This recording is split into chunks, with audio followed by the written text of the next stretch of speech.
Hi, my name's Ross Elmsly. I'm the head of the Solution Advisory team at Beqom.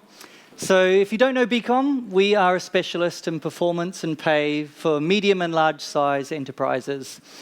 In my role, I speak to companies like you every day about their challenges for pay, their challenges for performance, what they want to achieve for the future. So I'll share a little bit about what other companies are asking us about. So this is not just a theoretical talk. This is, I'll share some real-world examples. So what are we going to cover? Well, first things, what are the 3 keys to a high-performance culture? What's preventing companies from achieving that culture? Because if it was easy, we would all be doing it and we'd all be in fairyland. But what is the best way forward given the state of today's technology? I know there's another session after this, so I'll try and keep to time. Feel free to wave at me if I go on too much. Firstly, let's start by defining our goal. So what is a high-performance culture? A high-performance culture is not the pursuit of profit at all costs. It's not the boiler room from the Wolf of Wall Street. I would define it as a culture where every employee can achieve to the best of their ability. So our job is thinking about how can we support employees, how can we encourage employees, and how can we create that culture every day. And there is a million quotes on there on company culture. I chose this one from Lou Gershner. So he was chief executive of IBM from 1993 till 2002. And for those of you who are old enough to remember, in 1992, IBM was not doing very well. So when he joined in 1993, he started a transformation, and a lot of that was around culture. And because this is not new, it's been fairly well studied. And I think probably the best one I would recommend, if you don't know it, is Josh Berson's organizational playbook released earlier this year. And so he took a lot of the research and combined it together. And a high-performance culture is associated with better business outcomes. So as you can see on the screen, more likely to achieve your revenue goals, more likely to retain customers, etc., etc. It's also associated with something that I think is often underrated, which is the ability to innovate, the ability to be resolute in the face of change. And the second study I referenced at the bottom, McKinsey, they showed that companies who, in the post-pandemic recovery, those companies with a higher culture performed a lot better in their recovery from the pandemic, and they achieved, that study measured total shareholder returns. And then, of course, it's not just about business outcomes, it's also about people outcomes. If we're creating a high-performance culture, we have to think about our people. And as you can see, 10 times more likely to have lower absenteeism, 15 times more likely to retain good employees. So as I said, it's not new, it's fairly well studied, but if you don't know the organizational playbook, I would definitely recommend that as a reference.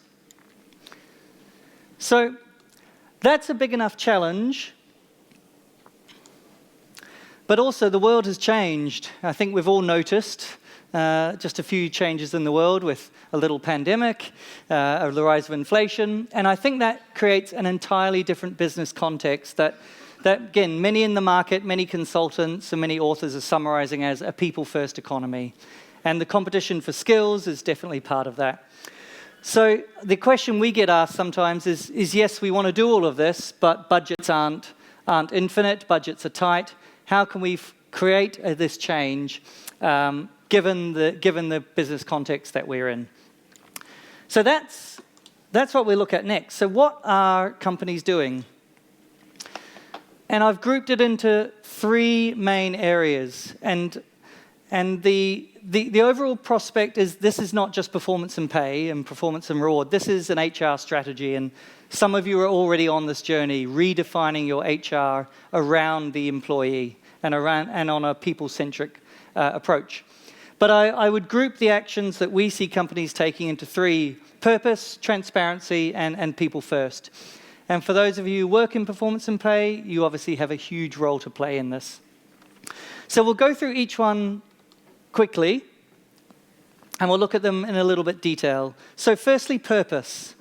Companies have a sense of purpose embedded into their culture, are 6 times more likely to have higher engagement and higher retention. So that's pretty powerful quote. And For those of you who recognize Simon Sinek and his Start With Why, the famous TED Talk, I watched it recently again, and it's still really good and really relevant. It also applies to our employees in trying to create purpose at work. Do you start with why in your communications? Do you start with what we do, and is it engaging and is it articulating, or is it not? And the example I would share is that we see total reward statements. Congratulations, John, here's your new salary, blah, here's your bonus.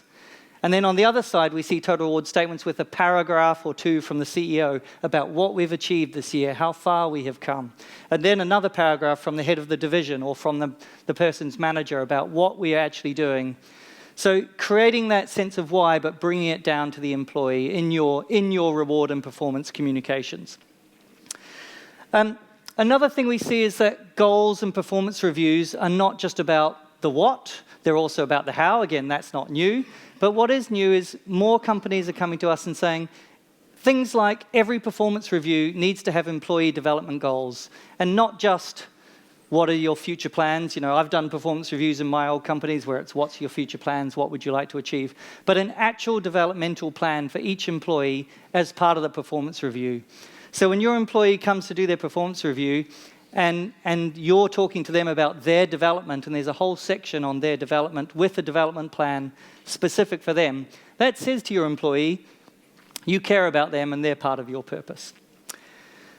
Goals should be flexible, agile, adaptable. I think we all know that one. The next one is progress against goals, and its effect on compensation should be visible. The first one, progress against goals, easy to communicate. Its effect on comp, not so easy. And I'll come back to this when we talk about transparency, because this one obviously overlaps transparency a little bit. And then company values should be part of the employee's everyday journey. So are your company values printed on a poster, stuck on the wall, and everybody ignores them? Or are they actually lived day to day by employees? So this is, again, and Debbie talked about it this morning, the rise of recognition and how recognition programs are perhaps needing to change because they're rewarding perhaps the what, but they're not necessarily rewarding the how, or they're also not helping to build a culture. So, for example, are you rewarding the people who set an example when it comes to culture? I haven't seen many companies doing that, but that's an obvious opportunity. Okay, so that's purpose. Let's have a look at transparency. I love this quote. Nothing alienates your employees more than the sense that their pay is unfair, behind, and you can read the rest of it. Now that's, again, Josh Burson, but he's also quoting a McKinsey study. And for those of you who work in performance management, if you don't know we wasted 10 years talking about performance ratings, I definitely recommend that article for you. So, transparency. As I mentioned, how is your total comp calculated? And that, in some companies, is easy. They have one bonus plan. It's very formulaic. But if you want to motivate people, again, the theory goes, customize your bonus plan to their role, to their division, to what they're doing. So many of the companies we speak to, being a specialist in large or medium enterprises, they're usually global or they're at least international. And they've usually got multiple divisions, so therefore you've got multiple bonus plans with many different KPIs. They've got different levels. Of course, the executives are going to be different to level 2, that type of thing. So it's very, very difficult. We're talking to a large company at the moment. They're not a client yet, not yet. 60,000 people, and the big part of their business case is communicating the incentives will drive performance. So that's what they're submitting to their CEO to justify the costs. Just clear communication will drive employee performance. Pay equity. Such a hot topic. We've seen a massive shift from we need a solution for our once-a-year audit to we need a solution to address pay equity seriously. So one of our clients, they spend about $6 million a year closing pay gaps. They do their audit the next year. Can you guess what happens? The pay gaps are back, and they're worse. So they go to the CEO and they say, can we have another $6 million, please? And as you can imagine, the CEO is getting quite frustrated. So the plan is continuous pay equity. So they're going to look at every mobility, every movement, every promotion, every transfer, and every new hire, and they're going to evaluate it in the terms of pay equity. So what will happen to the old peer group when the person moves out, what will happen in the new peer group that the person moves into. And it won't necessarily kill that transfer, but every transfer will be evaluated. Every promotion will be evaluated in every new hire. So hopefully, next year, they can go to the CEO and they don't have to ask for quite so much money. And of course, all the other things around pay equity, the fact it's actually the right thing to do, the fact they can communicate it, should bring down their pay gaps. A lot of the, just a side note, a lot of the justification on pay equity is that attrition, reputational risk, but what about the risk of that quote? What about the risk of pissing off a lot of your employees? So that's something that I think not many people talk about when it comes to investing in pay equity.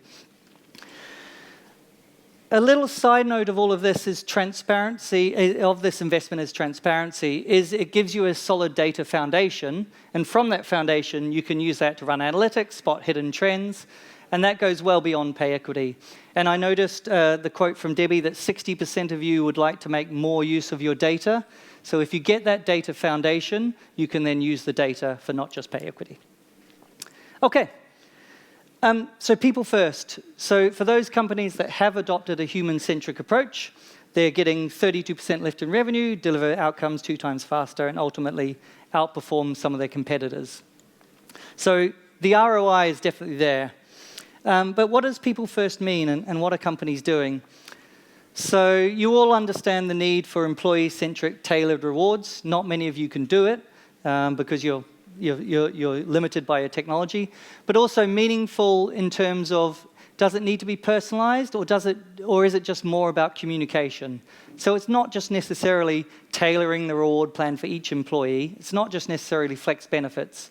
There's a lot you can do around making the reward communication more meaningful. Pay that's fair and competitive. So I would also mention competitive against the market. So, sorry, not just against the market, against the cost of living. So for those of you with low-paid employees, you can do all the communication you want to create a high-performance culture, but if they're worried about paying the mortgage or paying the rent, it's not going to really work, is it? So pay that's fair and competitive also against the cost of living.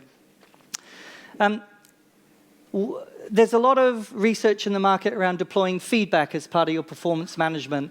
Some of it's successful, some of it's not, and it's fairly well correlated, not causated, but correlated, that companies with good feedback culture have a high performance culture as well.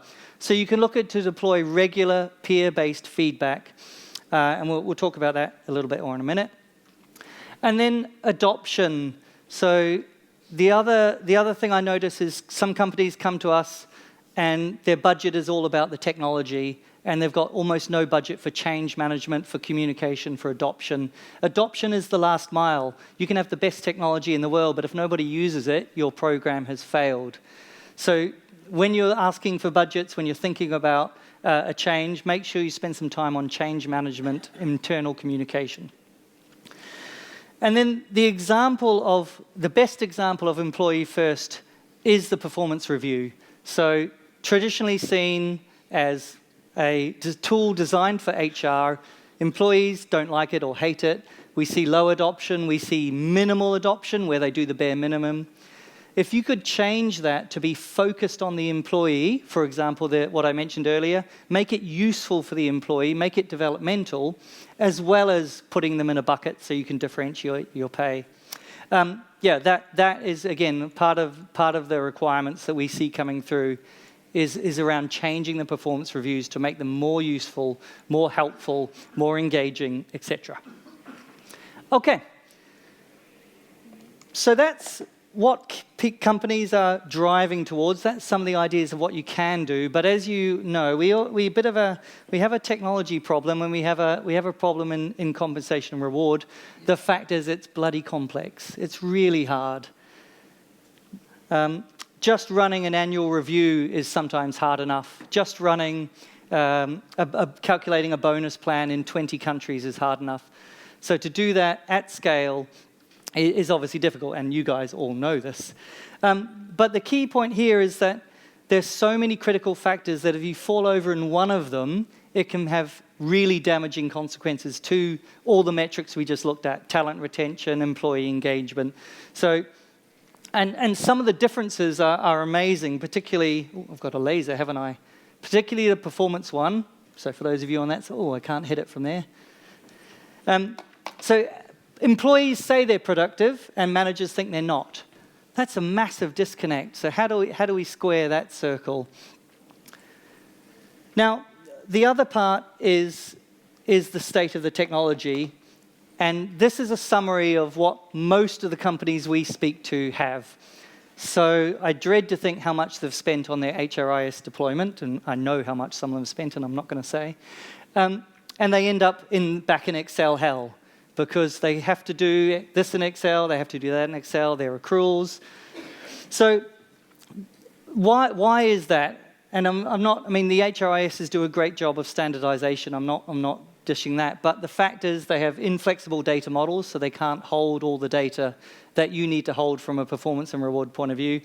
This results in disconnected systems, fragmented processes, misalignment of data. So going back to Debbie's stat that 60% of you want to make better use of data, how can you do that when your data is scattered across? So I have a kind of a proposal for a course of action. And of course, it starts with a foundation. You need to get your performance and reward data in one platform and avoid the Excel hell, so that you can run the analysis at the push of a button instead of taking 2 weeks to gather the data, bring all the spreadsheets together. And if you do that, it's a massive time saving for your teams. And therefore, your teams will have the time to focus on some of these other things. Because, of course, you can't run a continuous pay equity program purely by technology. You're going to need some reward time on it. You can't run not individual bonus plans, but much more bonus plans if you don't have the time. So get the foundation, bring it all together. Then you can start to look at things like rewarding moments that matter. So that is taking the annual bonus and translating it down to the fact that employees work every day. So it doesn't necessarily have to be a bonus. It can be recognition programs again. But we see a big trend around moving away from the once-a-year bonus, the once-a-year, here's a summary of your entire work year, Mr. Employee or Miss Employee. So think about rewarding moments that matter. Look at your pay equity programs and have a look at how do you move away from just doing the annual audit on a snapshot of data to looking at more frequently always-on pay equity? Because if you don't, those pay gaps will just come back. A lot of the keynote speaker talking about AI, of course, he didn't mention anything specific on reward and performance. So I've got a couple of examples. The obvious one is predicting pay. But if you train the model on biased data, you're going to get biased answers. So when you train the model or models, make sure you have unbiased data. So PepsiCo is one of our biggest clients. They have 60 predictive models, and they run, they're not the example I shared earlier, but they run almost all of their changes through the predictive models, both in terms of throughout the year, but then also to predict the pay for the annual cycle. Then in terms of performance management, I'd echo what I said earlier. Redesign your performance processes to try and put people first, and that actually add value for the employees, such as developmental programs, such as bringing together the feedback they've received all year to help coach them, the employee, but also the manager on what do they need to achieve this year, what do they need to focus on. You can look at implementing continuous feedback. But again, focus on adoption. There are many feedback tools in the market that don't necessarily get adopted because they're not, they're deployed without an adoption plan. And then lastly, I merged the last 2 points together. Those were the last 2 points. So in summary, I think given the competition for talent, the real results will be achieved by enabling your employees, your existing employees, looking at the engagement, looking at the motivation of the existing teams, and that will deliver the biggest ROI and the biggest bang for buck. That's the end of my time. Thank you very much.